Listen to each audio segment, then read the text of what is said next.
Hey everyone, Victor here again with We Coffee with Experts at Digital Web Solutions. And today we have a very special guest that I like a lot and that I am always sending Barcelona memes because he's a PSG supporter. Samuel Schmitt, founder at Thruuu, is here with us. Samuel, how are you doing today, my friend? I'm good. And should I leave already the podcast because you already are teasing me with Paris Saint-Germain? Yes, I'm a Paris Saint-Germain fan. So if you like Paris Saint-Germain, drop a like. And if you like Barcelona, drop a comment. Okay, let's go. Let's go with this. Let's see which one has the biggest supporter. Uh, Exactly. So instead of, just running around my mouth talking about who Samuel is, I'm just going to give you all through a quick overview. I met Samuel at Milan during an event and he's the founder at Thruuu. Thruuu with three U's, that's really important and you're going to catch it really quick, is a SERP scraper. So it helps us SEO folks with SERPs. It helps us with content. It helps with a lot of things that we are right now kind of outsourcing to AI in a way where we don't think of how good this work and how important this job should be. So, Samuel, please enlighten us about the things that you're doing. Enlighten us about why you're here. Why would people need to follow you? Why is it important that Thruuu exists in our day-to-day basis? Please, the floor is yours, Yes. my friend. So I would like to stress that Through is more than a SERP analyzer. And as you said, there is different element in Through. And let's speak about my vision of content, especially in 2025 when there is the rise of AI. Uh, I believe that good content needs to be researched, that needs to have, let's say, some humanity inside.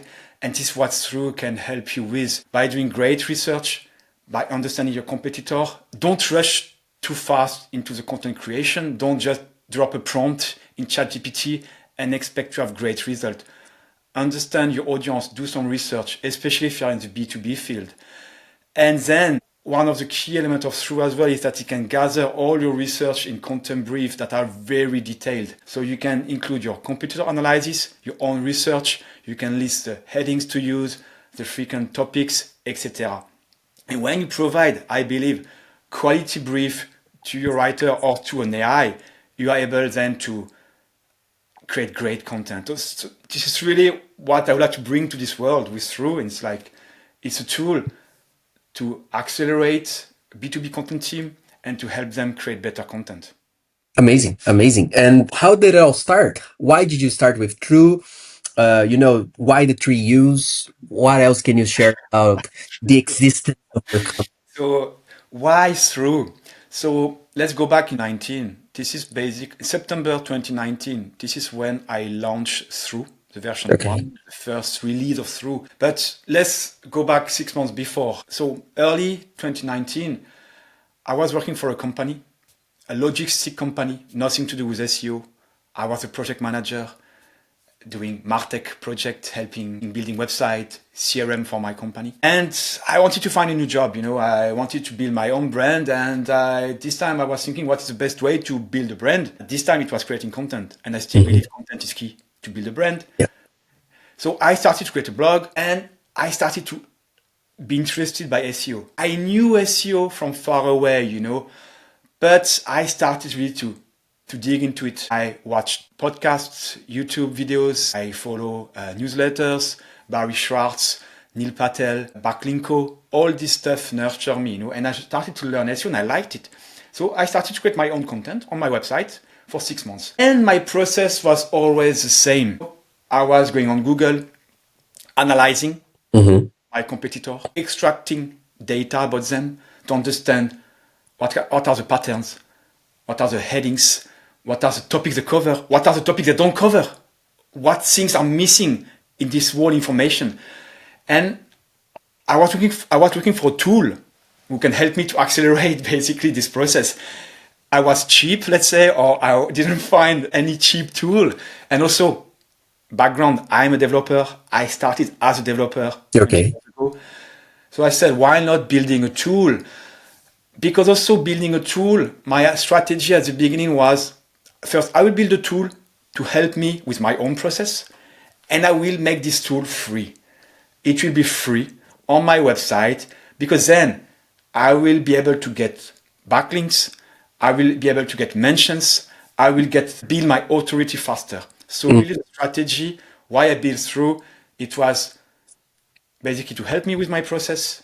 Initially, it was just a SERP analyzer. Okay. It was a totally free tool linked to my private website, let's say. I Get it? see. It's a pretty good idea, actually, having a free tool to generate authority by having more backlinks up to you. It is a very good idea. Awesome. So we managed to go through the introduction of who Samuel is, but we have so much more to cover. First of all, for everybody watching us, every single link regarding Samuel will be here down the description below, and I highly suggest you to click on them, especially because he's a daily poster on LinkedIn, posting really nice things. So I'm not just here showing somebody to you so that you are gonna follow and mute down the line. No, this is a really interesting person with a lot of knowledge to share. And of course, we want to know more. We want to delve deeper.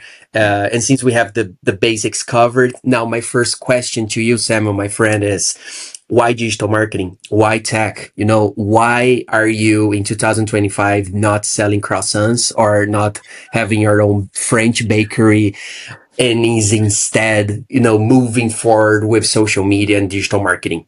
Yeah, to be honest, I would love to be a cooker. Me too. I like to cook. I'm French. I like to cook. I think we have one of the best cuisine of the world. You do, for sure. One of the best. I didn't say the best, but one of the best in the top 10 for sure. Maybe even top three. But I mean, why digital marketing? So I just told you I started as a developer, and you can see. So for all the developers watching us, yes, it's possible. You It can is possible. speak in front of a camera. It's possible. You can move more to the business side. So I started as a developer. Okay, so I learned Java, all these kind of language that were popular 20, and then I joined. So I spent 5 years as a consultant, just doing some application for large companies, and then I moved to a company called Magnolia. Magnolia is maybe not really known. It's a content management solution, a CMS for enterprise.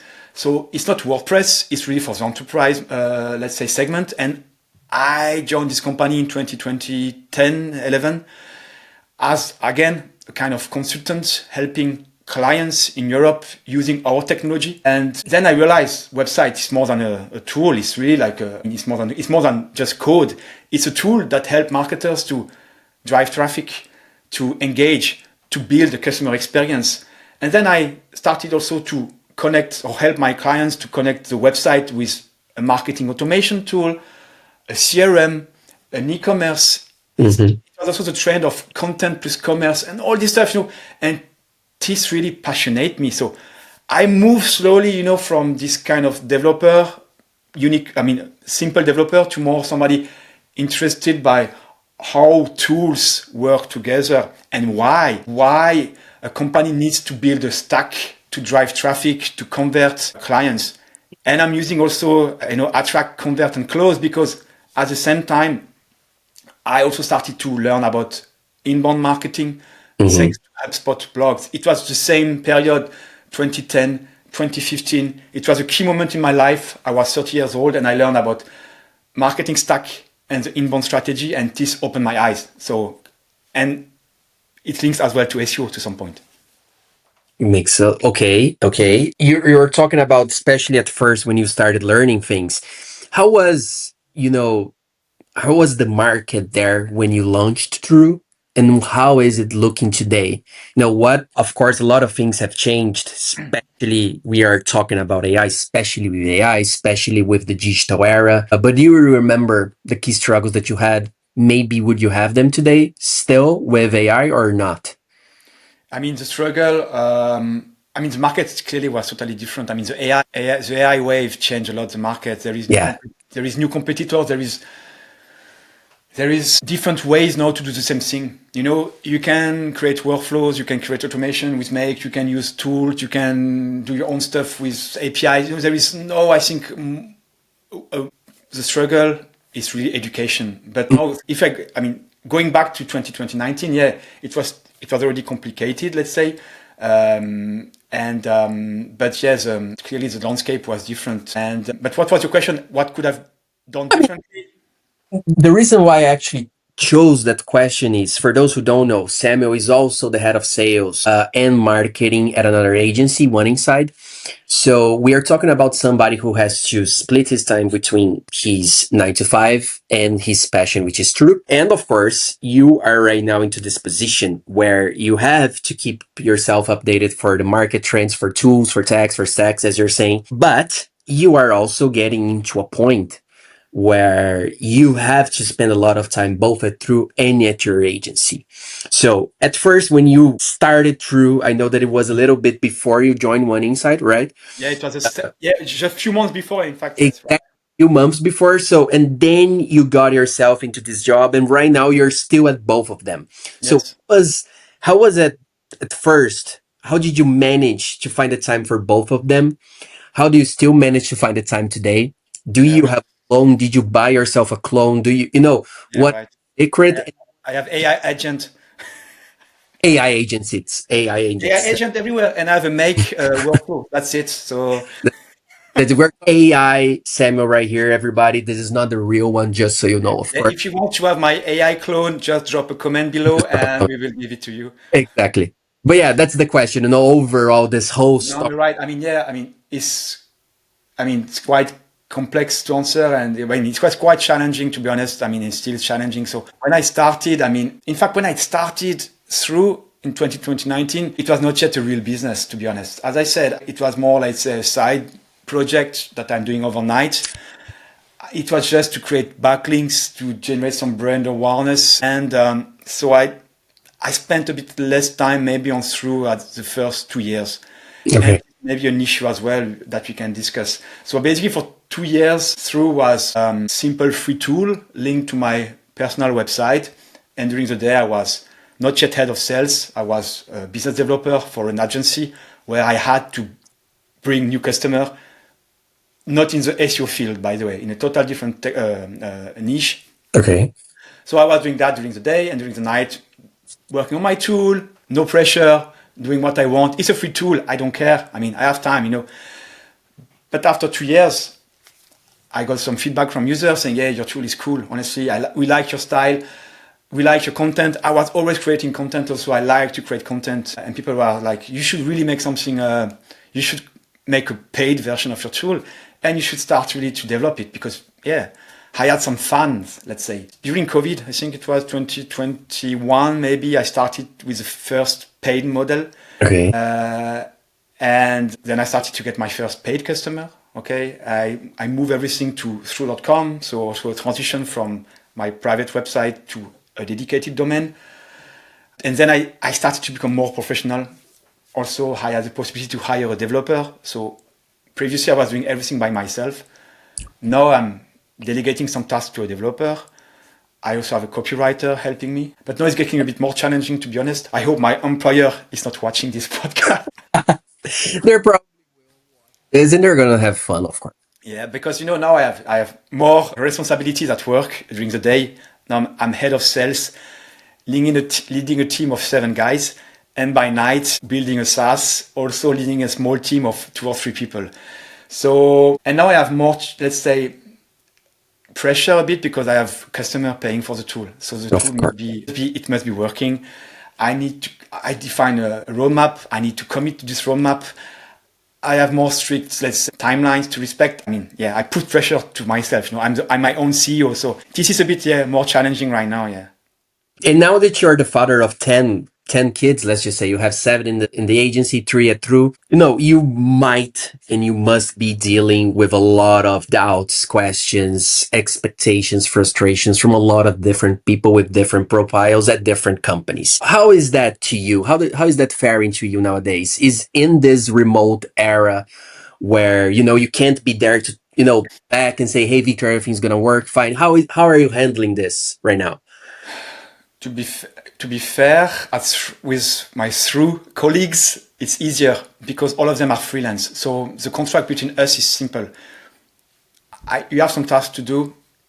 I pay you for that. Okay. They know that it's a small business. So basically, honestly, there is no, I mean, it's working well. It's working well. There is no challenge regarding what they expect, etc., because they're freelancer.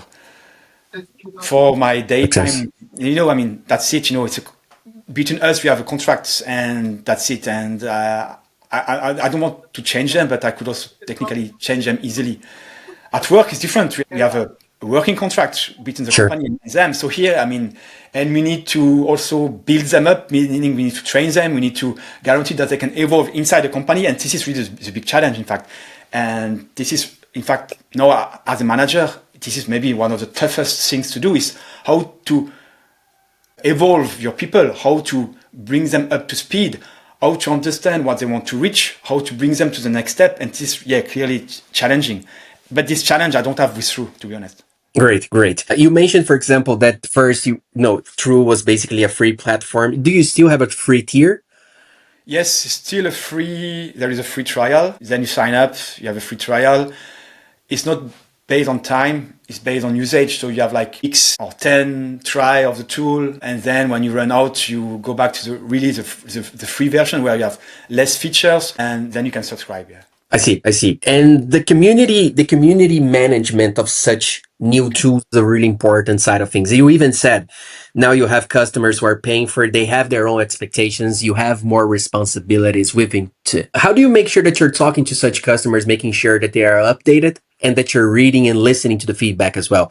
Do you have I want to ask in a tech stack kind of way because you are a tech guy. So, let's talk more about tech. Let's talk about the tools that are helping you nowadays at Thruuu. And if you want to talk about Thruuu to the rest of the conversation, it's also a very good thing for us to do. So how do you make sure that those customers of yours are being listened to and that you are making sure that their voices will be heard and applied in a future patch, in a future update? Yeah. I mean, yeah, as you said, community is quite important. And also I'm acquiring free users. When I say free users, it's a free trial on a daily basis. Some Yeah. of them don't convert, obviously not a big chunk convert, which is like this is part of the game. So I need to continue to engage with these two audience, the current customers who sign up and the free user who are just here and let's say come from time to time to test the tool. So it's one of my challenge this year, by the way, and I can tell you the stack I'm using for that. But the strategy basically is first on social media, I need to come with a continuous message around Thruuu, but not only around Thruuu, more around the pain point. I see that LinkedIn posts who are pushing the product too heavily doesn't work. So you should, honestly, it's true. It's normal. Nobody wants to like a salesy post, and I understand them. Sometimes I have to do them because it's like this. So what I try to do is having some theme over several weeks, usually 6 weeks or 8 weeks. So over 6 weeks or 8 weeks, I will speak about specific pain points like content creation, content briefing, and then I will include more, obviously, from time to time my tool. So here it's about, let's say, creating awareness. So I'm using a lot LinkedIn and only LinkedIn to build awareness. Also, then I have my database of users. So I have, as I said, this chunk of free users and paid users. What I try to do more this year is more tutorials and explaining workflows and also creating more videos on YouTube. And again, so I try to come with a weekly newsletter. It's challenging, coming every week with something new. And it's also linked to the theme, like having 6 weeks, 8 weeks of the main theme. And then I will nurture them with something specific to help them with their daily work, So this is how I engage with them. So, and for the tool, obviously I'm using a marketing automation tool. So first, I can tell you the whole journey if you're interested. So when you sign up to Thruuu, you will end up in my marketing automation tool, but as well in my sales automation tool. I will tell you something. I have two tools. I have a marketing automation and a sales automation. Okay. So when you sign up to Thruuu, automatically, I will add you on LinkedIn with the sales automation tool. And I will just say, hey, I'm the founder of Thruuu. If you have any feedback, come back to me. So like this also, I can start to collect early stage feedback. It's rare, but when you get them, it's valuable because you can see what are the pain points in the onboarding. So I send them a sequence on LinkedIn, like the first day, 10 days later, and I think 3 weeks later, just to see how it's going on. Also, when they sign up, they enter the marketing automation and automatically they have onboarding, like a classic onboarding via newsletter, right? Every day they receive another email about something else. Okay. And then they receive, after that, weekly newsletter. So there is these different tools. These are the main two tools to communicate with my audience. Hmm. marketing automation, the sales automation, and as well LinkedIn. But here I don't use a tool to automate. I mean, I create my post and here we Of go. course. Of course, yeah, especially because we are defenders of content generated by humans, right? We can't be the ones using AI. But Uh, AI a bit, we can speak about AI later on. I'm using a bit yeah, AI, obviously. But yeah. go tell me about AI at Through right now. Yeah, I mean, Thruuu, I mean, obviously, I mean, AI was, I mean, it's an interesting topic, and what I like to say is that everybody is telling that AI content is shit, but everybody is using AI content at scale. So there is something wrong, there is something wrong. And my vision is still to humanize the content. I'm not the only one saying that. I didn't Yeah. create this tagline, but I believe into that, And my belief or my framework, and then I will tell you about Through how it can help you. When I create content, 80% so of my content can be done by AI, more or less. It can be done fast.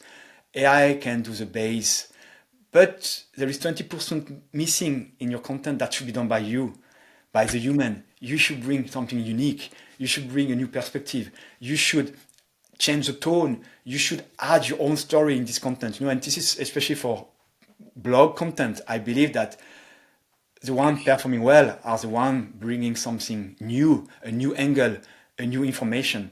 So this is really my belief, my strategy, my vision of content. So AI can do the most of the work, but the 20% missing should be done by you. And it doesn't mean that the 20% are easier to do than the 80%.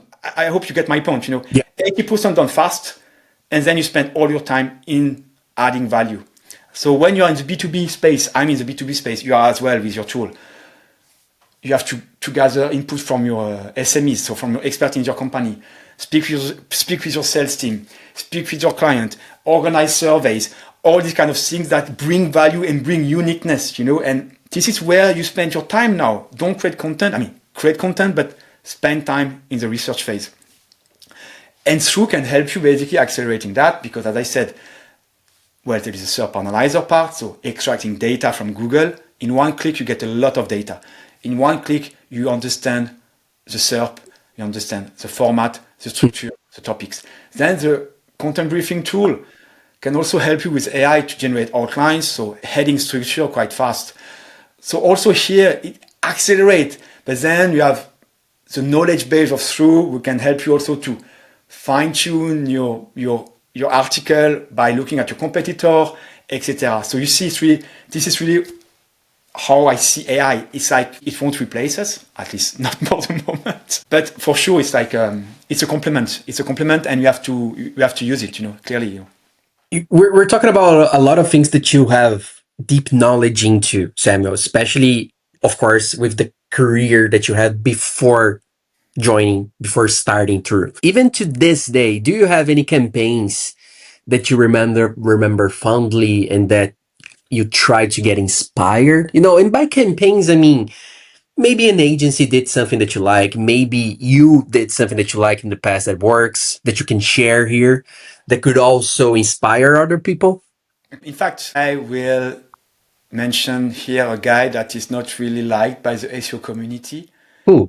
It's Neil Patel. You know Neil Patel, right? Of course, but I do like the guy. I like basically everybody, so I'm unbiased No, about no. this. In fact, the guy nurtured me when I was a beginner. But Mm. then it's true that when you are, let's say, more advanced in SEO, Neil Patel's content doesn't resonate anymore.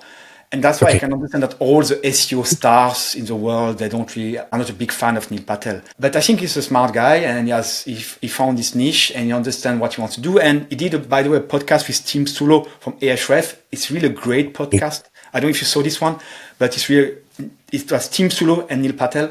So something to watch. Anyway, Thank you. so he had a strategy with Uber Suggest. He acquired Uber Suggest in 2018 or 17, and he kept it a free tool. And this opened my eyes. I'm like, yes, guys, free tools is what works the best. So if you think about campaigns, yes, this campaign or this strategy inspired me. It's not the only one. HubSpot in 2017 or 15, they did something called, I think, a tool called Website Grader, or Mm. You can put your URL and get some information, and all of these things were free. And it inspired me to, I think without having a free tool strategy, I won't be able to scale through that fast at the beginning.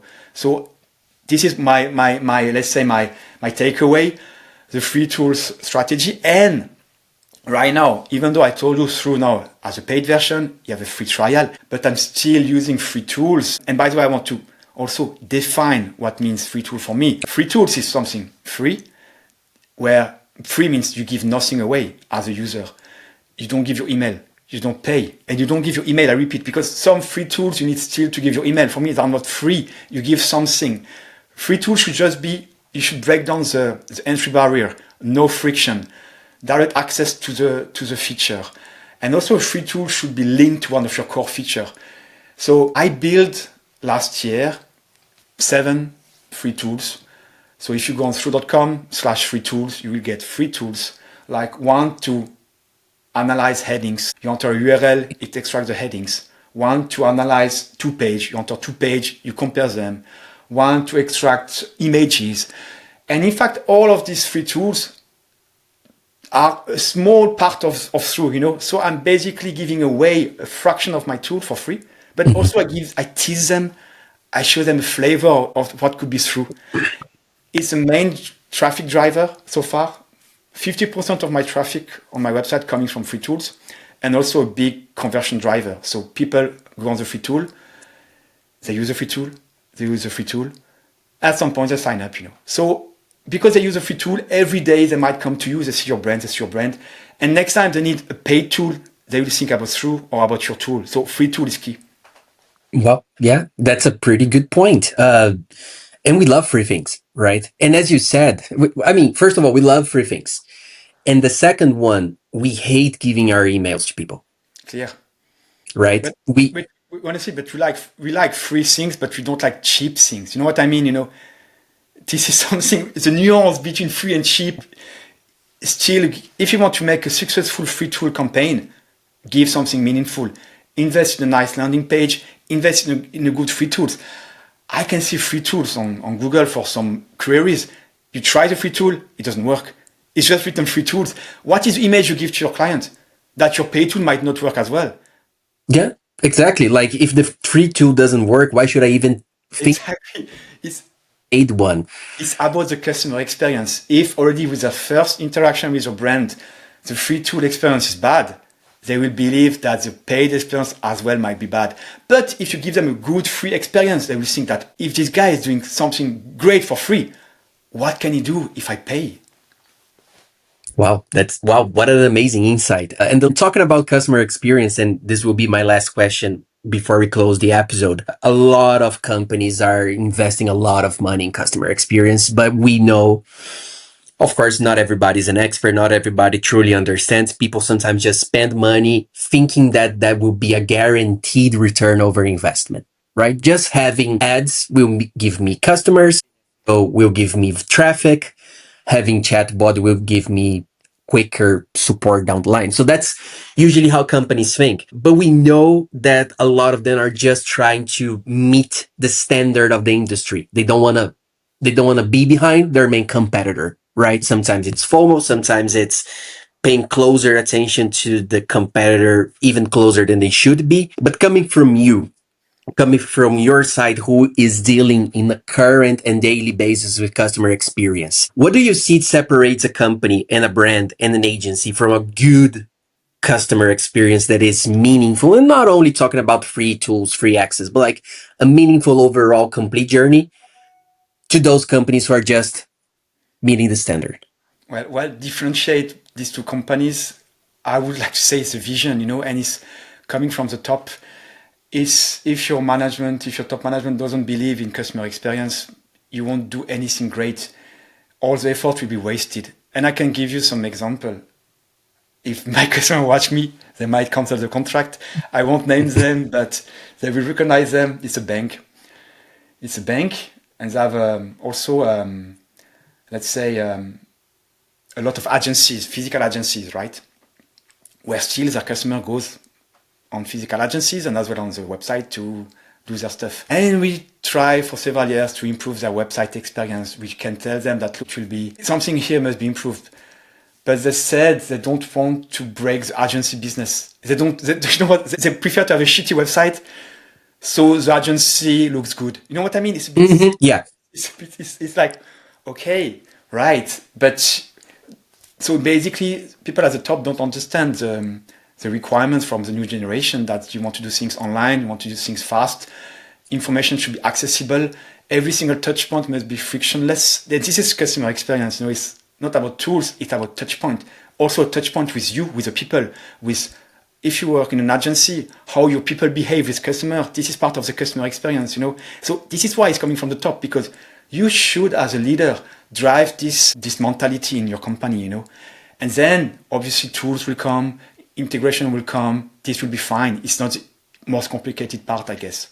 Yeah, that's a good point. Awesome. Samuel, usually the last question that I ask people is something to inspire the others that are watching us here, something life story that you could share. But I want to mix things up, especially So because let's mix it up. yeah, because I feel like I'm in the liberty with you to ask different things. So, instead of when will PSG finally get their Champions League trophy, I will ask you, uh, people are looking, they even ask me for, and I don't know why, but they ask me for destinations for a small trip. Okay, so because we are usually looking at the big cities, right? Go to Rome, go to Paris, New York, Hong Kong.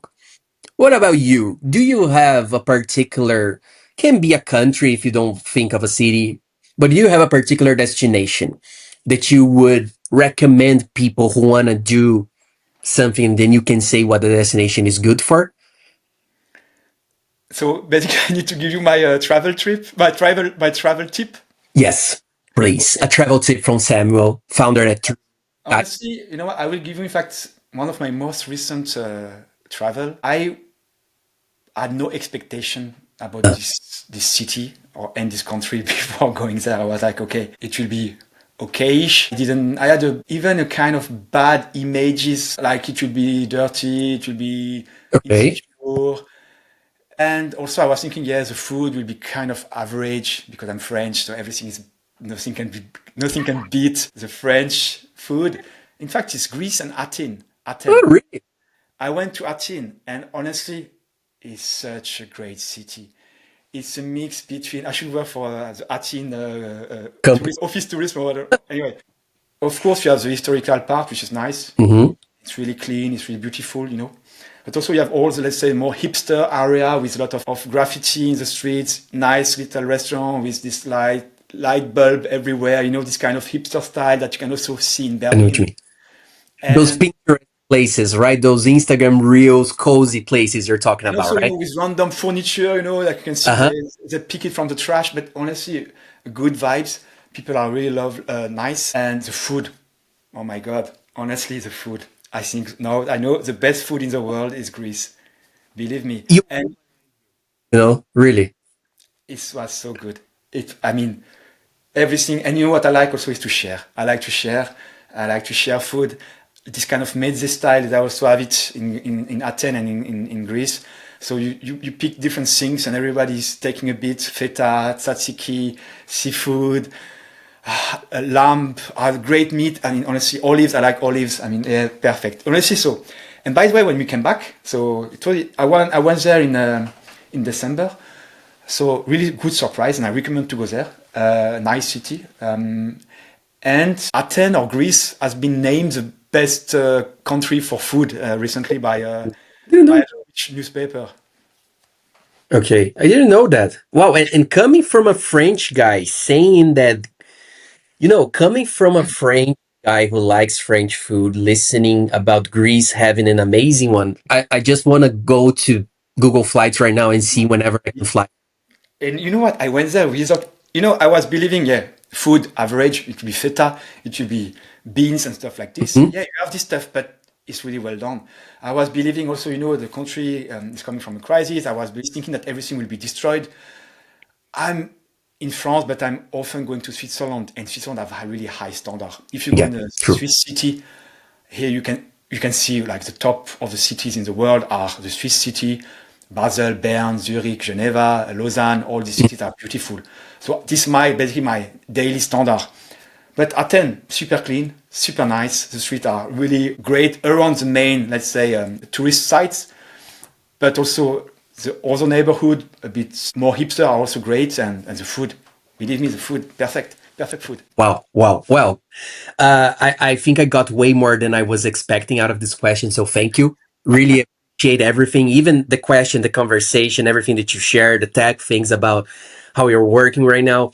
It was pretty clear for me that you had to be in the show because, again, you are somebody in the market that I've known for what 3 months, 4 months, and I already learned a lot from you. So everybody who's watching us here, please, this is a free thing. Samuel is not charging you anything at all. We were having this conversation about not charging.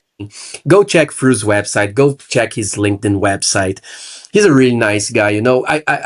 We have this overall idea that French people are not the best open people to talk to, but Samuel is here to prove otherwise, right? And again, Thanks, Victor. Thanks, Victor. yeah, and especially, give the guy some love. He deserves it. Being a PSG supporter is no easy task. Wait, we will soon win the Champions League. Believe me, give me 2, 3 years. And Three. Okay, so in 3 years, everybody, we have this challenge here. If in yes, three it's years, recording also. It's 2025. Before 2028, it's okay. We will win our first Champions League. We okay, were close to that. We were really close against Bayern, but yeah, I mean. if that doesn't happen, Samuel will have to come visit me in Portugal and take a By the picture. way, Lisbon as well, really nice city as well, and the It, food also great. it is. We can definitely talk more about Lisbon in the future. I have some things to share about Portugal as well. But the tip on Greece, really appreciate it, Samuel. Everyone else, this has been us. We have this amazing conversation. I hope you liked it. I hope you find this joyful. Please follow Samuel on all his links. Samuel, it's been a pleasure, my friend. You're the best. Hope you have an amazing year. Thank you, Victor, and allez Paris Thank you. Saint-Germain. Viscal Barça. Thank you so much, everybody. Until the next time, this has been Victor. Bye Bye bye. bye.